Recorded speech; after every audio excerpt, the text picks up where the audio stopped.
pasnya kemudian kan pas sebelum saya ngomong ini kan saya juga mau nyari beberapa keterangan tentang pengarang niki Mas. Ya. Nah, oh iya, itu tadi Nah, di awal kita belum belum nggih. bicara tentang pengarangnya ini. Nggih. Monggo Mas.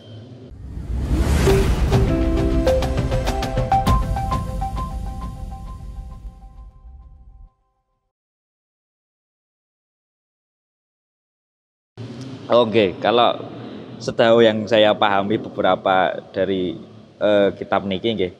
Pengarang niki kan namanya Sayyid Abdullah bin Husain bin Thohir bin Muhammad bin Hasim Baklawi. Niku kalau secara garis niku beliau ulama, juga wali, juga sufi. Dia nggih kalau secara fikih dia Syafi'i Mas. Dan dia adalah karena memang kalau jalurnya ini kan saya Baklawi nggih. Beliau nggih termasuk keturunan Kanjeng Nabi. Beliau lahir di Tarim, yaitu di Hadramaut Yaman niku Mas. Nggih. Sekitar tahun pinten nggih yang saya kalau Cek dulu. 1191 Hijriah. Terus meninggalnya 1272 Mas. 1272.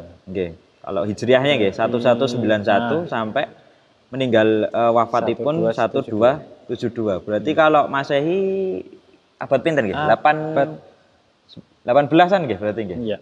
18-an. Nah, niku.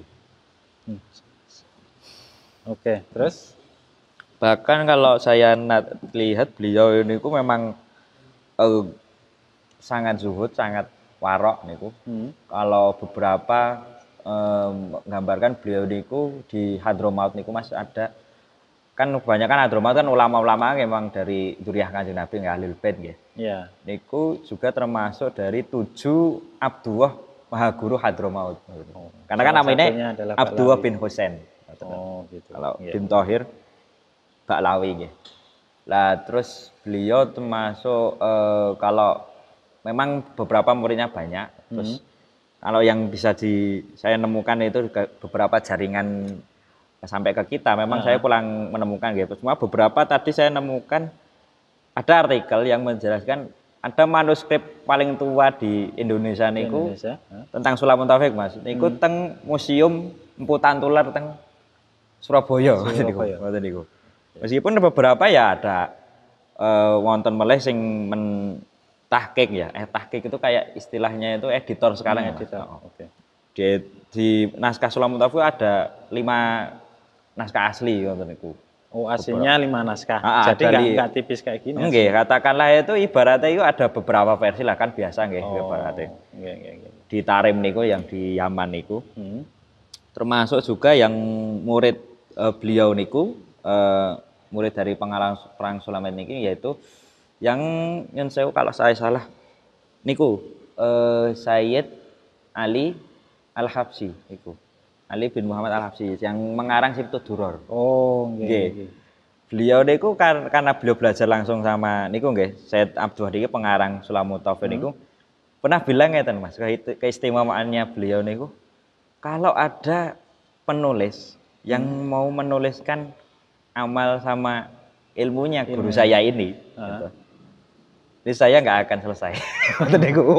Berarti kalau kita belajar kitab ya nggak hanya selesai kita baca kita paham, ternyata juga kalau kita mempelajarinya lebih jauh akan ada banyak katakanlah memang karya banyak sebenarnya nek beberapa karyanya beliau yang banyak cuman ada yang memang menggambarkan beliau cenderungan memang di bahasan fikih terus sama nahwu. Kalau di Sulam ini kan memang 3 bidang tadi toh Mas. Nah, beberapa kitab lain yang banyak ada juga tentang niku syair-syair terus nasihat-nasihat ngoten niku.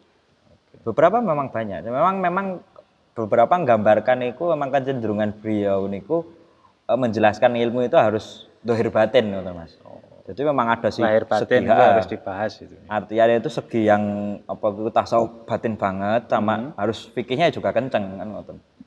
Biar komplit tadi ya. Nggih. Enggak hanya. Nggih, katakanlah juga itu memang kredibilitas intelektual beliau juga nggak bisa apa itu kita pungkiri lah bahasannya kan ngoten Mas. Bahkan kalau saya nemukan beberapa beliau niku termasuk salah satu amalannya beliau juga seringnya itu kalau nyun sewu kalau saya salah tahlil baca la ilaha illallah baca ya Allah terus zikirnya ya Allah la ilaha illallah ya Allah sama sholawat niku sehari itu pasti itu 25.000 kali. Wah.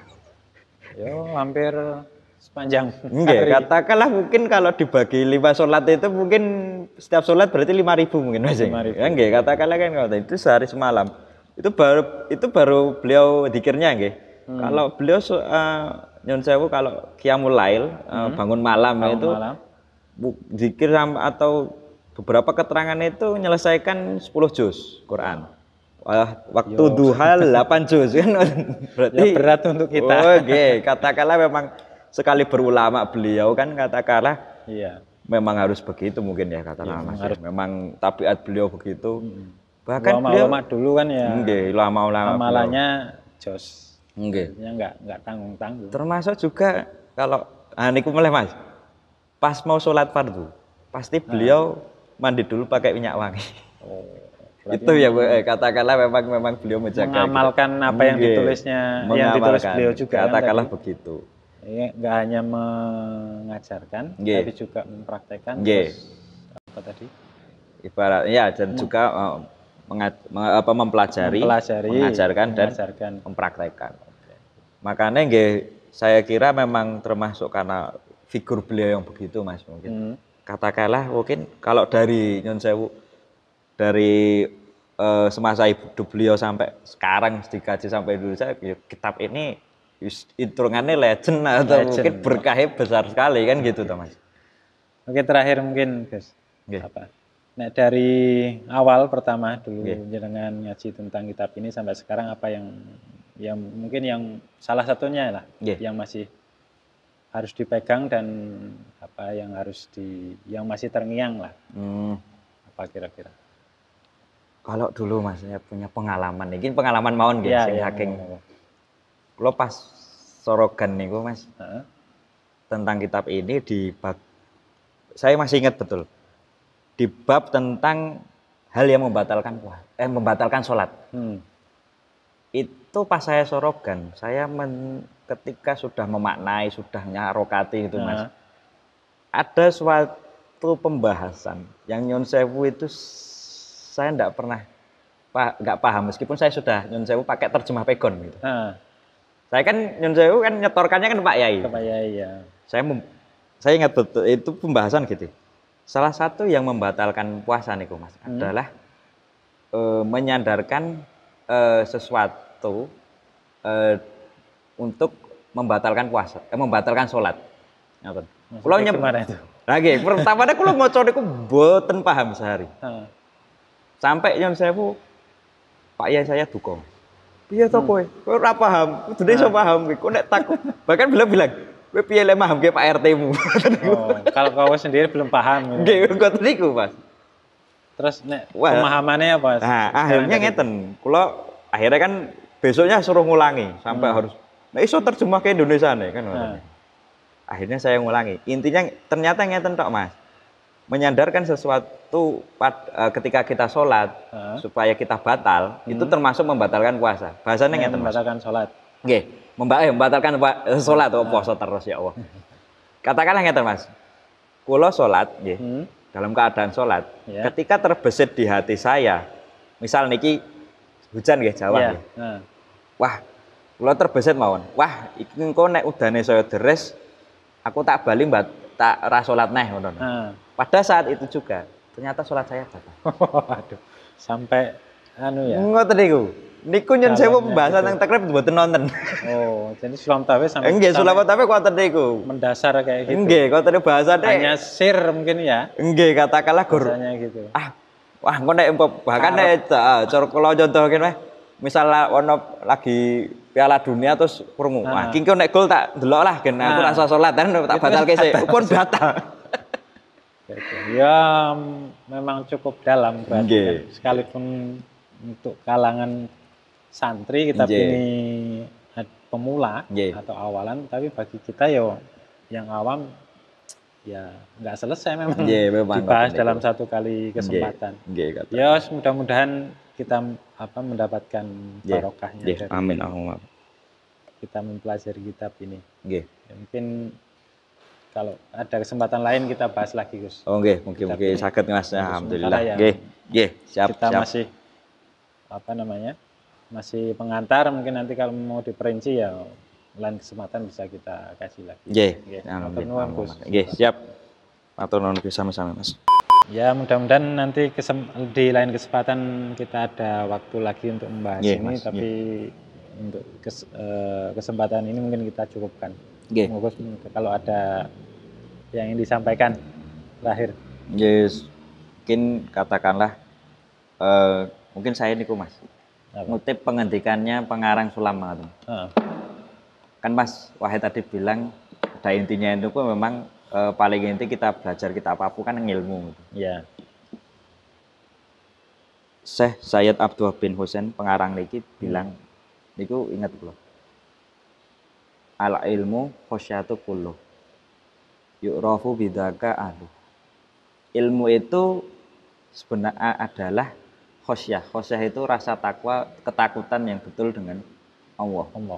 Seluruhnya. Seluruhnya itu adalah pada dasarnya itu khosyah kepada Allah.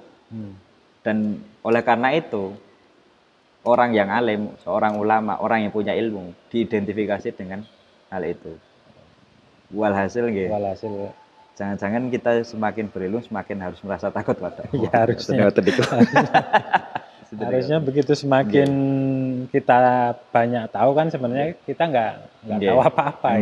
Alhamdulillah. Termasuk kalau kita semakin belajar yang sampean tadi sampaikan, ilmu itu ya harus semakin membuat kita takwa kan.